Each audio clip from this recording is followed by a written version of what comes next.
Good afternoon everyone and happy Valentine's Day, which I realise now if I don't get around to putting this online on Valentine's Day will feel weird. But you know, I'm all about feeling weird. So the thing I want to talk about today is kind of my pet subject, which is the idea of women and confidence, or why we seem to suffer from a lack of it. Before I carry on, I'm doing this in my lounge today because we have some light, unlike the rest of the house. There will be some dog action, so I'm gonna, if they bark, I will cut it. So if there's any weird cuts, that'll be why, because they like to bark at everything. Snails, wind, Nazis on telly. Don't know why, it's a specific enjoyment of one of my dogs to bark at Nazis. Okay. So I went to a brilliant conference this week in London, organised by the brilliant, equally brilliant Marianne Chia, about kind of, it was called Speak Now, and it was trying to encourage women in the photography industry to put themselves front and centre, to grow their desire and their skills at talking. Obviously not something I have an issue with. Yeah, basically because we make up a big part of that of this industry, but it's not necessarily apparent when you look at who's speaking, who are working with brands, who are ambassadors, who are the faces we see. They are still quite overwhelmingly male. A lot of conferences are making really great strides in this and are trying really hard, which is brilliant, and kudos to them. There's a couple that spring to mind immediately who may have started out as a bit of a sausage fest and have made real efforts to make sure women are included and up on the podium where we belong. We don't belong in the audience, because every time we see a conference with one token female or no women, the message we're getting is that we don't belong on stage, and we absolutely do. So, but you know, aside from the dudes, I want to make this more about us as women and challenging why we are not putting ourselves forward, why we are choosing not to do that at this stage. The biggest thing I think I took away, other than the amazing learning I got from Speak Now, was what kept coming up was confidence. A lack of confidence, don't feel like they're able to put themselves forward, to feel like they should be there. So, you know, why do some people seem just to feel confident? I am actually a really confident human being. I have the same anxieties and worries and dreads as everyone else, but I don't really let them bother me. So I thought it might be helpful if I kind of tell you why I've come to that place and how I feel that way. Forgive me if I keep referring back to notes, because all the other videos I've done, I've just chatted nonsense, and I'm trying to chat slightly less nonsense, so I have actual notes now.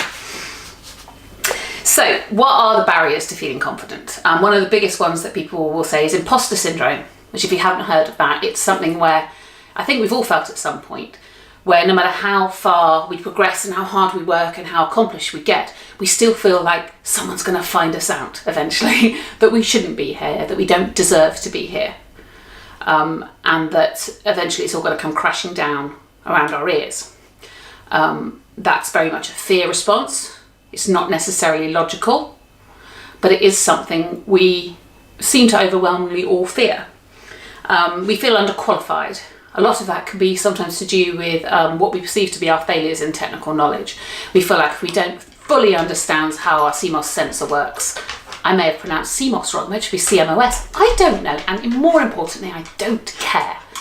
I only care what I can do with my camera, and I will learn what I need to. I'm not adverse to being a techie photographer. I actually really like the technology and I like learning about it, but I only learn as much as I need to do the job I need to do.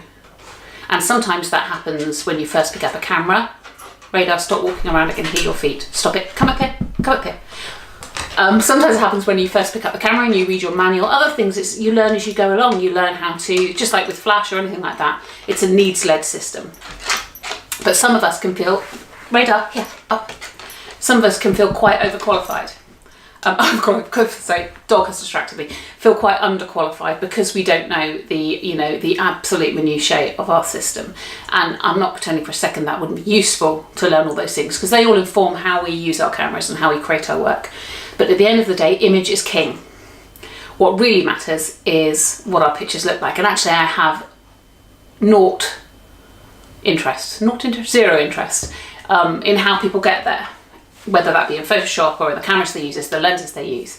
I use Sony, and I'm a massive proponent of the Sony system because I think it's absolutely killer. But that's because it works for me and it works how I like to shoot. That may not be the same for someone else. So it's a very subjective thing, and we don't necessarily need to understand every single system. You give me a Canon, I'll be slapping it like a monkey. I will have no idea how to use that. You could choose to see that as a personal failing in me, or I could choose to see it as not relevant, and I choose to see it as not relevant. The day someone gives me it happens occasionally, you go to a wedding and someone gives you a Canon and asks you to take a picture of them, and you're like, oh God, I don't know, what's that do? What's the wheel? Lovely. That's something I'm quite happy to fess up to. A fear of judgment. I think we don't put ourselves forward because the idea of standing on stage or on a video like this, probably not the right term, video, or on I want to say podcast, I don't know, whatever, going on YouTube, speaking, going on stage and speaking, standing up in front of your peers, even in a small group and speaking, we fear that judgment because immediately it's like we're saying to people, we are an authority, we are an expert, listen to me. I spoke at the photography show and Snap last year about tintypes. And I chose tintypes for a very specific reason, which fed into that anxiety, because not very many people do tintypes. There are a community of wonderful wet platers who know far more than I do. But for the majority of people I was talking to, they don't actually know much about tintypes. So I felt quite secure in saying that because there was very few people who were going to stand up and question my knowledge of chemistry. But the key for me was being really open about that and saying, absolutely, I know how to make these pictures. But there are people who do it better. That's all right as well. And also, if you asked me to list the exact ingredients in the collodion recipe, I wouldn't know because I don't make my own. I buy my collodion in. So we can fess up about those things and feel okay about it. Own your limitations of your knowledge. It doesn't necessarily make you a poor photographer or feel like you are anyway unjustified in doing what you're doing. But the fear of judgment is really real. You stand up on stage, you imagine that everyone is immediately going, what the hell is she doing there? She doesn't deserve that.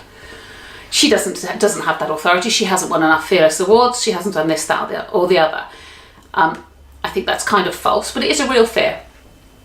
And also the fear of people think we're getting too big for our boots. I'm wearing excellent boots today. But we get too big for our boots that we suddenly think we're the big I am, some amazing photographer. Everyone who has kind of got a massive profile in the industry, the vast majority, some of them have just risen through exceptional talent. All of them are talented, but they've also all put themselves forward. They've all decided to embrace that and to raise their profile, to make a decision, to be one of those educators, informers, influencers, whatever. And that's okay. I think as women, sometimes we feel that's not okay. That's something that the dudes do.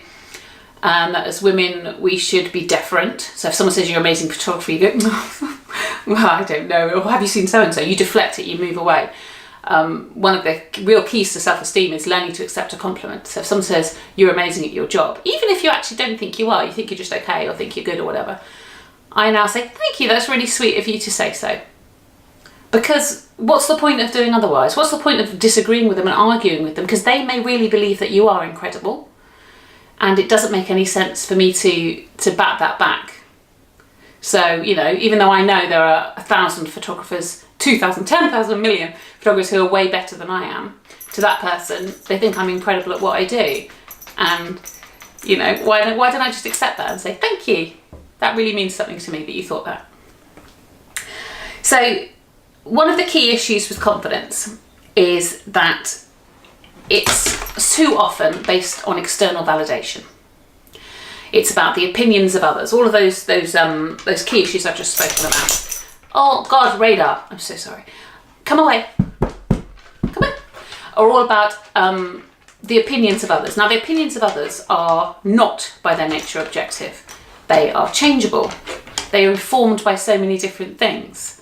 There could be someone who's so obsessed with Canon, they think anyone not using Canon couldn't, right, come here, get up, because you're tapping and it's annoying me, couldn't possibly know what they're talking about. There's so many factors that go into why each photographer or each person rates you. So actually, I think we need to kind of healthily discount the opinions of others when we're talking about our own confidence and our own validation. Self-validation is probably a better idea than waiting for it from other people. It's hard to quantify as well, because someone might say, oh, you're amazing at your job, and not mean it. And equally, you never know. You may have people who are sat at home in the way that I did when I first started, poring over the blogs of people who I never ever would have said, oh, you're my hero. But actually, I adored their work. Their work was so inspirational to me. And I looked at it and thought, I don't understand how they do that. And I don't understand how I can ever get there. And instead of seeing that as a defeatist thing, see that to spur you on. People can get there. I mean, my favourite photographer is Sally Mann. I'm never going to be Sally Mann, I don't have her vision, but I do have Angie's vision, and I do have an ability to make good work in my sphere of experience and my sphere of practice. So, what do?